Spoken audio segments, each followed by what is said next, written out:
ರಾಜ್ಯಸಭೆಗೆ ದೇವೇಗೌಡರು ಪುನರಾಯ್ಕೆ ಹಂಗಾಮ ನಡೀತಾ ಇದೆಯಾ? ದಳಪತಿಗಳಿಗೆ ಶುರುವಾಯ್ತಾ ರಾಜ್ಯ ಬಿಜೆಪಿ? ದೇವೇಗೌಡರಿಗೆ ನಾವು ವಿರೋಧ ಮಾಡಿಲ್ಲ ಅಂತ ಬಿಜೆಪಿ ಎಚ್ಡಿಡಿ ಮರು ಆಯ್ಕೆಗೆ ನಮ್ಮ ವಿರೋಧ ಇಲ್ಲ ಅಂತ ಹೇಳ್ತಾ ಇದ್ದಾರೆ.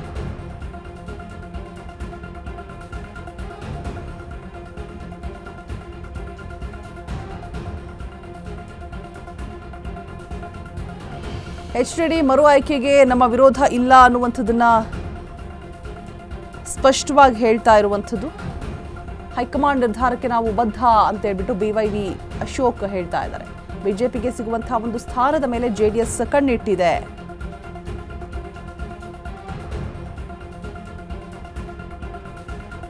ದಳಪತಿಗಳ ಹಠಕ್ಕೆ ಹೆದರಿದ್ರ ರಾಜ್ಯ ಬಿಜೆಪಿ ನಾಯಕರು? ಹಾಗಾದ್ರೆ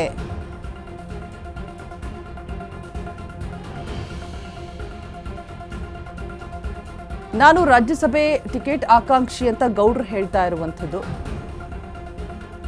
ರಾಜ್ಯಸಭೆಗೆ ನನ್ನ ಮರು ಆಯ್ಕೆ ಮೋದಿಗೆ ಬಿಟ್ಟಿದ್ದು ಅಂತ ಕೂಡ ಹೇಳಿದ್ದಾರೆ. ಮೋದಿ ಮಾತೆ ಅಂತಿಮ ಅಂತ ಹೇಳ್ಬಿಟ್ಟು ದೊಡ್ಡ ಗೌಡ್ರು ಹೇಳಿರುವಂಥದ್ದು.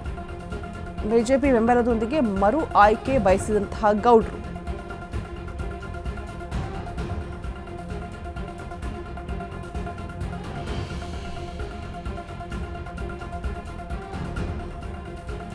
ದಳಪತಿಗಳಿಗೆ ಇದೀಗ ಶರಣಾಯ್ತಾ ಹಾಗಾದ್ರೆ ಬಿಜೆಪಿ ಅನ್ನುವಂಥದ್ದು. ಎಚ್ಡಿಡಿ ಮರು ಆಯ್ಕೆಗೆ ನಮ್ಮ ವಿರೋಧ ಇಲ್ಲ ಅಂತ ಕೂಡ ಹೇಳ್ತಾ ಇದ್ದಾರೆ. ಹೈಕಮಾಂಡ್ ನಿರ್ಧಾರಕ್ಕೆ ನಾವು ಬದ್ಧ ಅಂತ BYV ಅಶೋಕ್ ಕೂಡ ಹೇಳಿರುವಂಥದ್ದು. ಹೈಕಮಾಂಡ್ ನಿರ್ಧಾರಕ್ಕೆ ಬದ್ಧರಾಗಿದ್ದೀವಿ, ಯಾವುದೇ ರೀತಿಯಾದಂತಹ ವಿರೋಧ ಇಲ್ಲ. ಹಾಗಿದ್ರೆ ಏನು ಕಸರತ್ತು ನಡೀತಾ ಇದೆ? ದೇವೇಗೌಡರಿಗೆ ನಾವು ವಿರೋಧ ಮಾಡಿಲ್ಲ ಅಂತ ಹೇಳ್ಬಿಟ್ಟು ಹೇಳ್ತಾ ಇದ್ದಾರೆ. ಮೋದಿ ಅಮಿತ್ ಶಾ ಒಪ್ಪಿಗೆ ಸಿಗುವ ನಿರೀಕ್ಷೆಯಲ್ಲಿದ್ದಾರೆ ದಳಪತಿಗಳು. ಬಿಜೆಪಿ ನಾಯಕರ ಮುಂದೆ ನಾವು ಯಾವುದೇ ಷರತ್ತನ್ನು ಕೂಡ ಇಟ್ಟಿಲ್ಲ ಅನ್ನುವಂಥದ್ದು ಕೂಡ ಸ್ಪಷ್ಟಪಡಿಸ್ತಾ ಇದ್ದಾರೆ.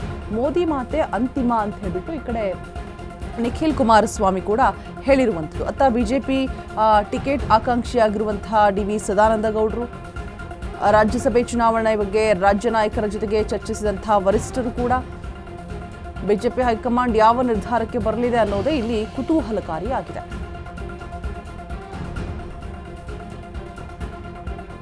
ಮೋದಿ ಅಮಿತ್ ಶಾ ಒಪ್ಪಿಗೆ ಸಿಗುವ ನಿರೀಕ್ಷೆಯಲ್ಲಿದ್ದಾರೆ ದಳಪತಿಗಳು. ಬಿಜೆಪಿ ನಾಯಕರ ಮುಂದೆ ನಾವು ಯಾವುದೇ ಷರತ್ತನ್ನು ಕೂಡ ಇಟ್ಟಿಲ್ಲ ಅಂತ ಕೂಡ ಹೇಳ್ತಾ ಇದ್ದಾರೆ. ಸೊ ಹೈಕಮಾಂಡ್ ಏನು ನಿರ್ಧಾರವನ್ನು ತೆಗೆದುಕೊಳ್ಳುತ್ತೆ ಅದಕ್ಕೆ ನಾವು ಬದ್ಧರಿದ್ದೀವಿ. ನಿಖಿಲ್ ಕುಮಾರಸ್ವಾಮಿ ಕೂಡ ಮೋದಿ ಏನು ಹೇಳ್ತಾರೆ ಅದೇ ಮಾತೆ ಅಂತಿಮ ಅಂತ ಕೂಡ ಹೇಳ್ತಾ ಇದ್ದಾರೆ.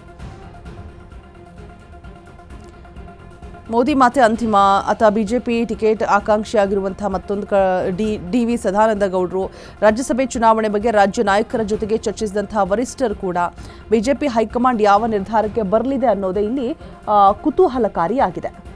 ಸೊ ಕಾದು ನೋಡಬೇಕು. ರಾಜ್ಯಸಭೆಗೆ ದೇವೇಗೌಡರು ಪುನರಾಯ್ಕೆ ಹಂಗಾಮ ನಡೀತಾ ಇದೆ.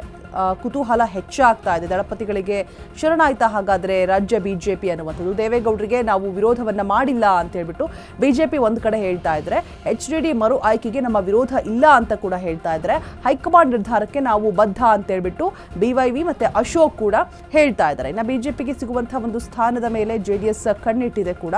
HD ದೇವೇಗೌಡರನ್ನ ಮುಂದುವರಿಸುವ ಬಗ್ಗೆ ಮಾತುಕತೆ ಕೂಡ ನಡೀತಾ ಇದೆ. ದಳಪತಿಗಳ ಹಠಕ್ಕೆ ಹೆದರಿದ್ರ ಹಾಗಾದ್ರೆ ಬಿಜೆಪಿ ನಾಯಕರು ಅನ್ನುವಂತಹ ಪ್ರಶ್ನೆ ಕೂಡ ಎದುರಾಗ್ತಾ ಇದೆ. ಬಿಕಾಸ್ ವಯಸ್ಸಾಗಿದೆ ಅಂತ ನಾನು ಮನೇಲಿ ಕೂರಲ್ಲ, ನಾನು ರಾಜ್ಯಸಭೆ ಟಿಕೆಟ್ ಆಕಾಂಕ್ಷಿ ಅಂತ ಹೇಳ್ಬಿಟ್ಟು ಗೌಡ್ರು ಹೇಳಿರುವಂಥದ್ದು. ಸೊ ರಾಜ್ಯಸಭೆಗೆ ನನ್ನ ಮರು ಆಯ್ಕೆ ಮಾಡೋದು ಬಿಡೋದು ಅದು ಮೋದಿಗೆ ಬಿಟ್ಟಿದ್ದು, ಅವ್ರದ್ದೇ ಅಂತಿಮ ನಿರ್ಧಾರ ಆಗಿರುತ್ತೆ ಅಂತ ಕೂಡ ಹೇಳಿದ್ದಾರೆ.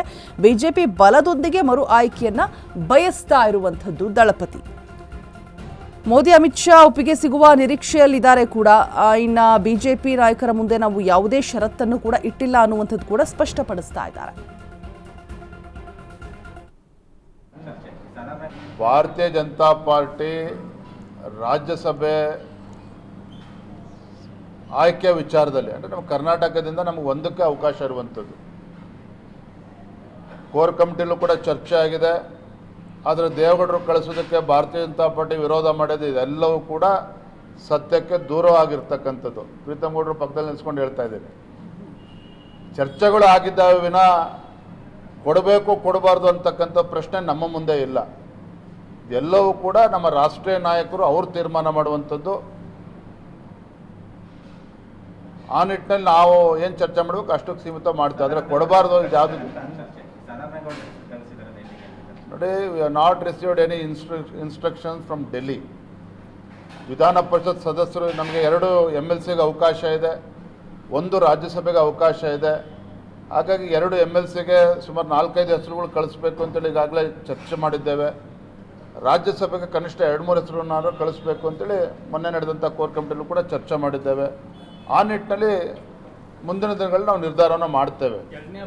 ಆದರೆ ನಾನು ಮತ್ತೊಮ್ಮೆ ಸ್ಪಷ್ಟಪಡಿಸ್ತೇನೆ, ಮಾನ್ಯ HD ದೇವೇಗೌಡರು ಮಾಜಿ ಪ್ರಧಾನಮಂತ್ರಿಗಳೇನಿದ್ದಾರೆ, ಕೇಂದ್ರದಲ್ಲಿ NDAಯನ್ನು ಬಲಗೊಳಿಸ್ಕೊಡ್ಬೇಕು, ನರೇಂದ್ರ ಮೋದಿಜಿಯವರ ಕೈ ಬಲಪಡಿಸಬೇಕು ಅನ್ನೋ ನಿಟ್ಟಿನಲ್ಲಿ ಇವತ್ತೇನು NDAಗೆ ಬಲ ತುಂಬುವಂಥ ಕೆಲಸ ಮಾಡಿದ್ದಾರೆ. ದೇವೇಗೌಡರಿಗೆ ಇವತ್ತು ರಾಜ್ಯಸಭೆ ಕಳಿಸಿದ್ರೆ ರಾಜ್ಯ BJP ವಿರೋಧ ಮಾಡ್ತಾ ಇದೆ. ಇದು ಸತ್ಯಕ್ಕೆ ದೂರವಾಗಿರ್ತಕ್ಕಂಥದ್ದು.